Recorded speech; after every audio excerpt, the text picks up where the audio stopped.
Hello friends, welcome back to my channel AK vlogs and travels. இன்றைக்கி நம்ம வந்து செம்பரம்பாக்கம் லேக்குக்கு தான் போயிட்டுருக்கோம். அது எங்கே இருக்குதுன்னு பார்த்தீங்கன்னா, சென்னையிலேருந்து ஜஸ்ட் 25 கிலோமீட்டர்ஸ் தூரத்தில் இருக்குது. இப்போ நம்ம அங்கே போயிட்டு வீடியோ கண்டினியூ பண்ணணும். வாங்க போகலாம். இப்போ நம்ம வந்து செம்பரம்பாக்கம் லேக் கிட்ட வந்திருக்கோம். இங்கே பாருங்கள், வழி எப்படி காடு மாதிரி இருக்காங்க. 2 பேர் ஜாகிங் பண்ணின்னு வராங்க. ஒரு கேட் இருக்குது, ஆனால் கேட் மூடி இருக்குது. சரி, கிட்ட போய் பார்ப்போம் எப்படி போகிறதுன்னு. சைடில் ஒரு என்ட்ரன்ஸ் மாதிரி இருக்குது. அது வழியாக தான் போகணுன்னு நினைக்கிறேன். கொஞ்சம் கஷ்டம்தான், மேடு மாதிரி இருக்குது. சரி, ட்ரை பண்ணி பார்ப்போம்.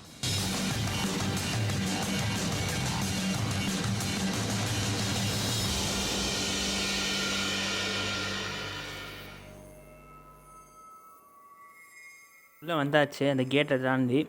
அப்பயும் காடு மாதிரி தான் இருக்குது. இன்னும் கொஞ்சம் தூரத்தில் ஏரி இருக்குதுன்னு சொன்னாங்க. சரி வாங்க, அந்த ஏரியில் எவ்வளோ தண்ணி இருக்குதுன்னு பார்ப்போம். பாருங்கள், ஏரிக்கரை வந்துருச்சு. செம பெரிய ஏரி இது. செம்பரம்பாக்கம் ஏரி வந்து சென்னை சிட்டியில் இருக்க ஏரிங்கள்லே ரொம்ப பெருசு தான். அதாவது வாட்டர் கெப்பாசிட்டி வந்து இதில் தான் நிறைய இருக்குது. சென்னைக்கு வந்து தண்ணி சப்ளை பண்ணுற லேக்கில் இதுவும் ஒன் ஆஃப் த லேக்கு. ஒரு பெரிய அப்பு ஏறுது மேலே கரைக்கு போகிறதுக்கு.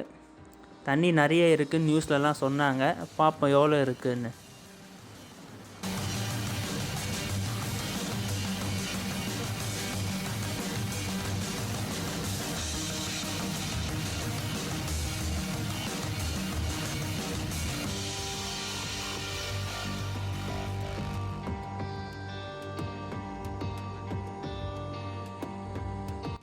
எவ்வளோ தண்ணி இருக்குது, இவ்வளோ தண்ணி இருக்குன்னு நான் எதிர்பார்க்கவே இல்லை.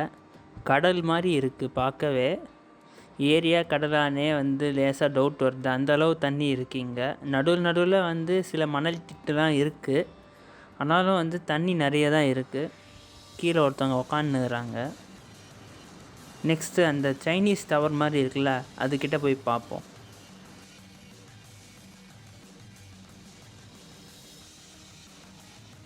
ஆக்சுவலி இது என்ன பில்டிங்னா, வாட்டர் லெவல் எவ்வளோ இருக்குதுன்னு இந்த பில்டிங்கில் தான் மெஷர் பண்ணுவாங்க. உள்ளே அலோடு இல்லை. இங்கே ஒரு கேட் இருக்குது, அந்த கேட்டை தாண்டி போகக்கூடாது. ஆனால் சில பேர் வந்து அந்த பக்கத்துலேருந்து வர்றதுனால அவங்க வந்து அங்கே இருக்காங்க. அவங்களால இந்த பக்கம் வர முடியாது. இந்த இடத்துலலாம் லேசாக மழை தெரியுது. பெரிய ஏரி. இந்த இடத்துலேருந்து கிளம்பிட்டு ஏரியோட அந்த இடத்துக்கு போகிறோம். அதாவது ஏரியோட அந்த சைடு டேம் மாதிரி இருக்கும். டேமுக்கு அந்த சைடு என்ன இருக்குதுன்னு பார்க்க போகலாம். ஸோ இந்த இடமே வந்து என்ன தான் வெயில் காய்ந்தாலும் பிளெயினாக இருக்கிறதுனால வந்து செம்மையாக காற்றடிக்குது. ஏரியில் அப்படியே அலைலாம் வருது, அப்படியே காற்றுனால அந்தளவுக்கு காற்றடிக்குது. நிறைய பேர் இங்கே எக்ஸசைஸ்லாம் பண்ணுறாங்க. சண்டே அது.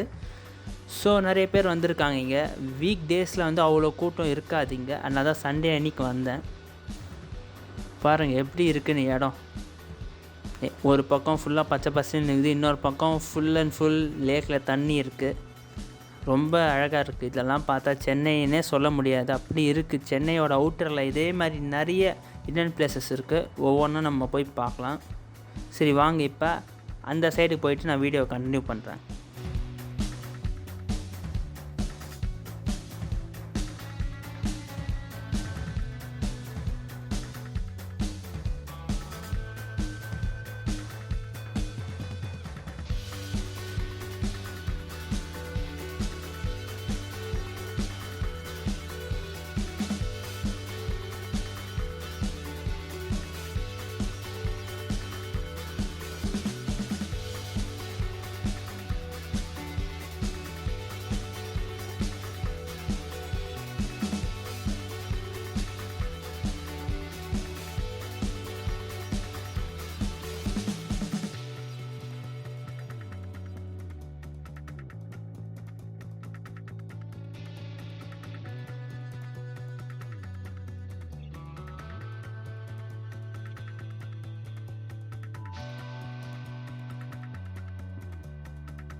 எவ்வளோ டவுனாக இறங்குதுன்னு.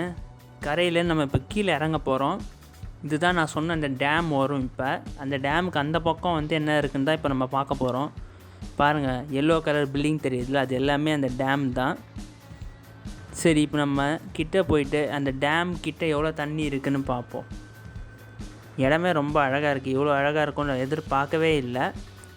பாருங்கள், ஒரு பிரிட்ஜ் வருது. ஆக்சுவலி அடையார் ரிவரோட ஒரு வழி இங்கேருந்து தான் இருக்குது. செம்பரம்பாக்கத்துலேருந்து அடையார் ரிவரோட ஒரு பிரான்ச் வந்து வருது. மெயின் பிரான்ச் வண்டலூர்லேருந்து வரும். இது வந்து அடிஷ்னல் பிரான்ச் தான். ஏரியோட உபரி தண்ணி வெளில வந்தால் தண்ணி வரும். இது வந்து புதுசாக கட்டின டேம். 5 மதகு இருக்கும். பழசில் வந்து கிட்டத்தட்ட வந்து 12 இருக்கும். மொத்தமாக இங்கே 19 மதகு இருக்குது. நல்லாவே இருக்குது இடம். கீழே சும்மா தண்ணி தேங்கி நிற்குது. மற்றபடி தண்ணி வந்து ரிலீஸ்லாம் பண்ணலை நாங்கள் போன டைமில். பாருங்கள் எப்படி இருக்குன்னு.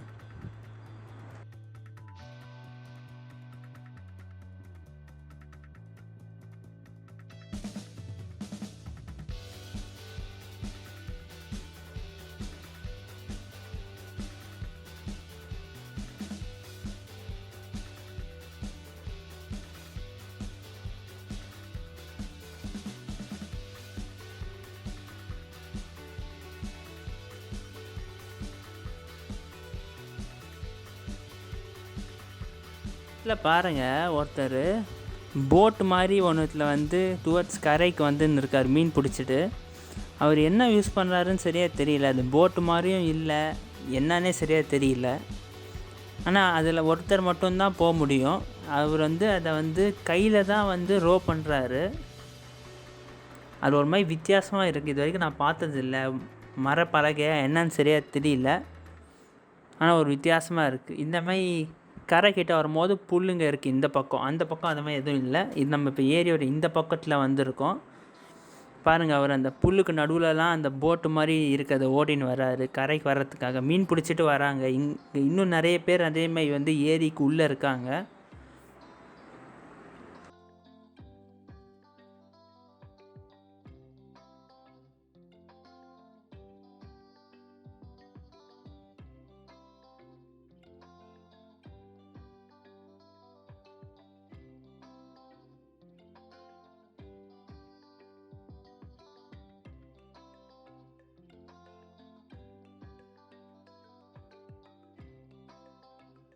இந்த டேமு பாருங்கள், டேமில் எவ்வளோ தண்ணி இருக்குதுன்னு. நம்ம டேமுக்கு அந்த சைடு பார்த்தோம். இப்போ டேமோட இந்த சைடில் எவ்வளோ தண்ணி இருக்குதுன்னு பாருங்கள்.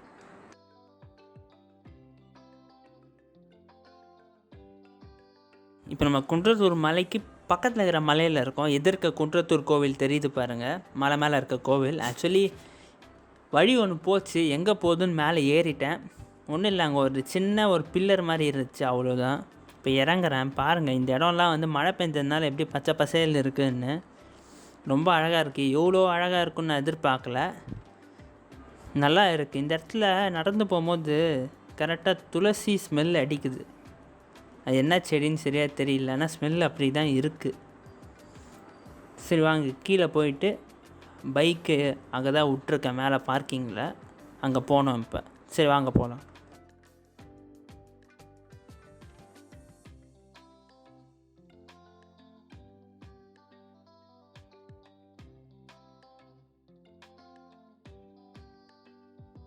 ஓகே ஃப்ரெண்ட்ஸ், இந்த வீடியோ உங்களுக்கு பிடிக்கும்னு நினைக்கிறேன். இந்த வீடியோ லைக் பண்ணுங்கள், ஷேர் பண்ணுங்கள், கமெண்ட் பண்ணுங்கள். மறக்காமல் சேனலை சப்ஸ்கிரைப் பண்ணிடுங்க. பக்கத்தில் இருக்க பெல் ஐக்கானை கிளிக் பண்ணுங்கள். நெக்ஸ்ட் இன்ட்ரெஸ்டிங் வீடியோவில் பார்க்கலாம். பை.